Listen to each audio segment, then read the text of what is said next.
So welcome to my presentation, and in this video I will present assignment number 3, and these are about the combinational logic circuits, and I will discuss the given questions.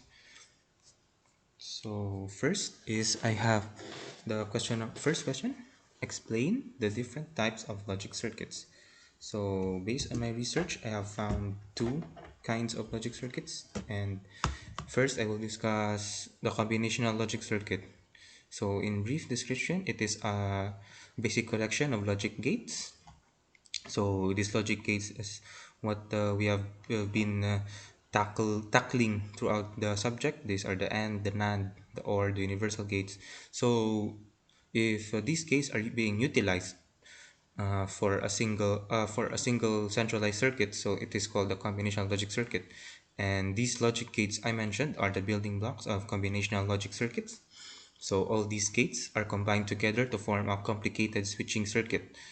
So their outputs they only depend on the current inputs. So if only this logic circuit considers what outputs are being uh, put into in its current state of the circuit. So in a combinational logic circuit, the output at any instant of time depends only on the present inputs at that particular instant of time. And combinational circuits do not have memory devices. So I'll go into that later. So combinational circuits are also time independent, along with the absence of concepts like past inputs.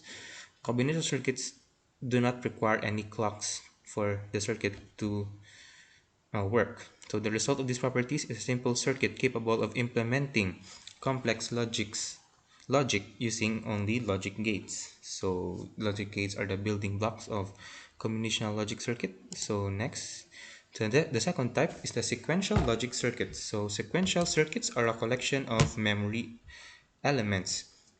So these memory elements are called the flip-flops, and these are basically the building blocks. So in if we have logic gates for combinational logic circuit, we have flip-flops for sequential logic circuit, and these flip-flops are made of latches that their output depends not only on the current input but also in the previous input that has been put into the circuit. So they are also known as memory cells, and they can store one bit of binary data. So these circuits are capable of remembering, as I quote, data.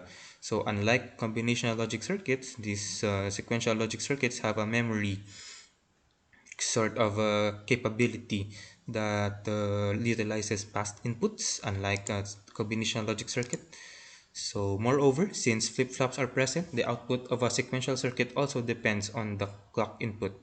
So a sequential circuit output depend on the past input, as I said a while ago. So they are capable of implementing complex logic with memory attached. So just adding a memory element and feedback to a combinational circuit, so you will get a sequential circuit. So moving on.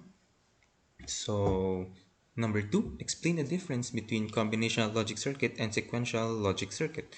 So I have my table here. So first, for combinational, we have the output only depends on current inputs. So as I said a while ago, and this sequential, on the other hand, the output depends on current as well as past clock inputs.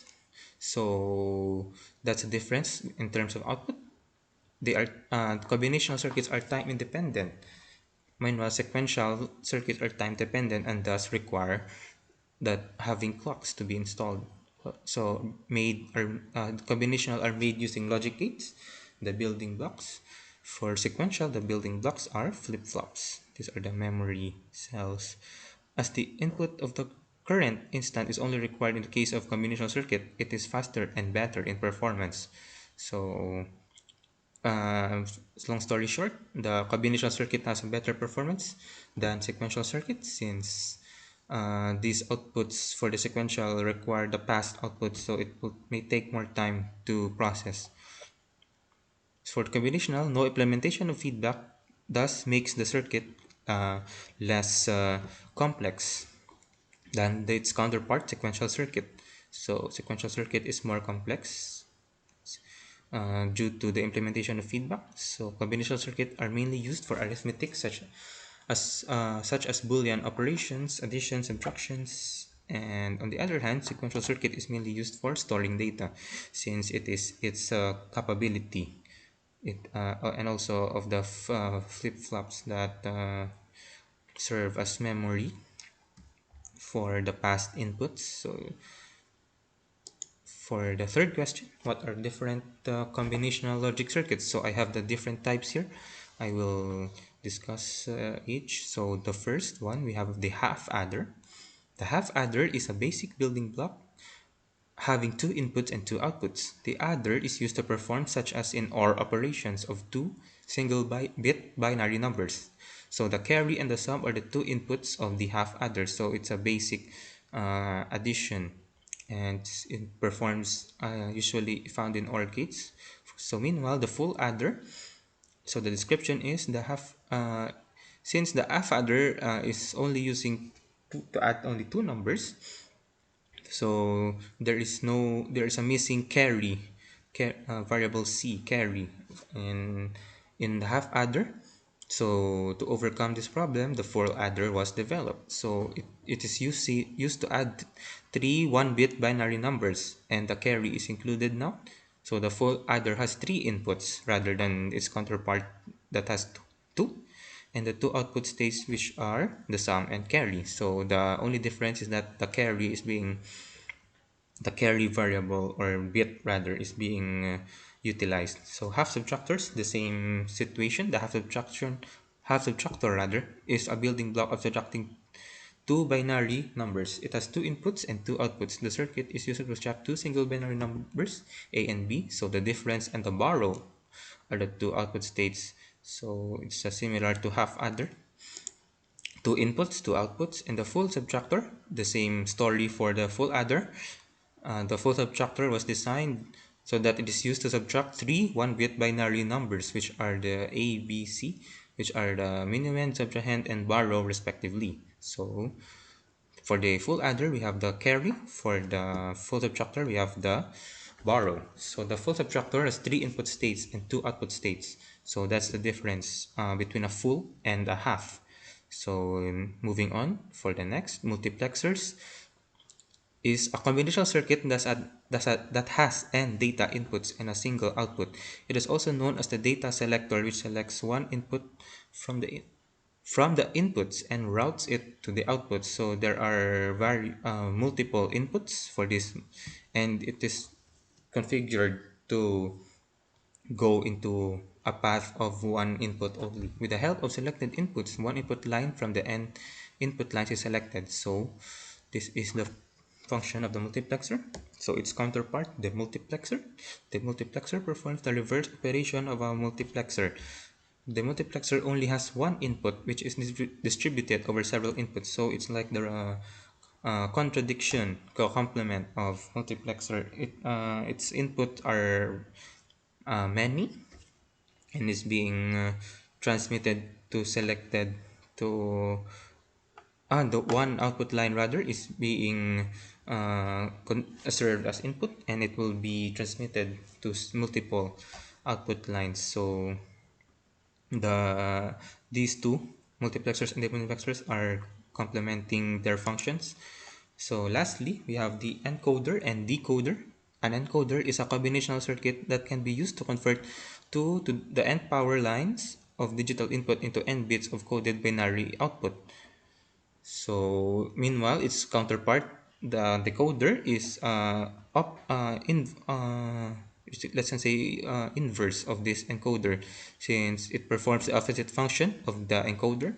Basically, it takes n inputs and gives out 2 to the raised n outputs. So for the encoder, we have 2 to the raised to n uh, lines of input. So for the decoder, we have the n. So basically, they have switched their outputs and inputs are just reversed. For the encoder, we have the 2 raised to n, then this output will be an n number bits of output code. And the decoder is just the original signal, and then it gives out the 2 raised to n number of outputs, so their functions are basically opposite. So next, for the last portion, explain the application of each logic circuit under combinational circuits. So for adders and subtractors, I have here the adders and subtractions are widely used in computers' arithmetic logic unit to compute addition, as well as the CPU and the GPU for graphics applications and to reduce circuit complexity. The adders and subtractors are basically used for performing arithmetical functions like addition, subtraction, multiplication, and division in electronic calculators. So these are just the major applications. Meanwhile, for the multiplexer, are used in computer memory to maintain a huge amount of memory in computers, and is also to reduce the number of lines required to connect the memory to other parts.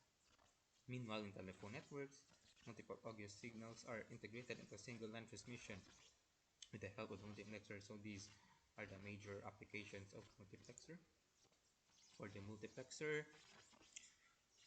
sorry, it receives the output signals from the multiplexer and a receiver at the end, then converts it back to the original form. So mainly this is what the demultiplexer is all does, its function. So the output of the arithmetic logic unit is fed as the input to the demultiplexer, and the output of the demultiplexer is connected to multiple registers. Therefore, the output of the ALU can be stored to multiple registers. So this is basically the major function of the major application of the multiplexers. So for the encoders and decoders, we have different functions. For data privacy and security, they secure layer communication over the web, which is used in secure websites for daily browsing experience, for VPN access, etc. And also for encrypting files in hard drives and PDF. Password encryptions are few examples of encoders and decoders. Few examples of applications of encoders and decoders. Data communication converts digital bits, just like I explained in its definition, and wireless media could represent it via high and low signals.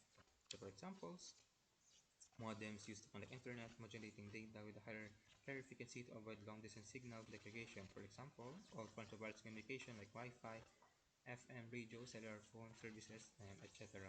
and many more. Data communication.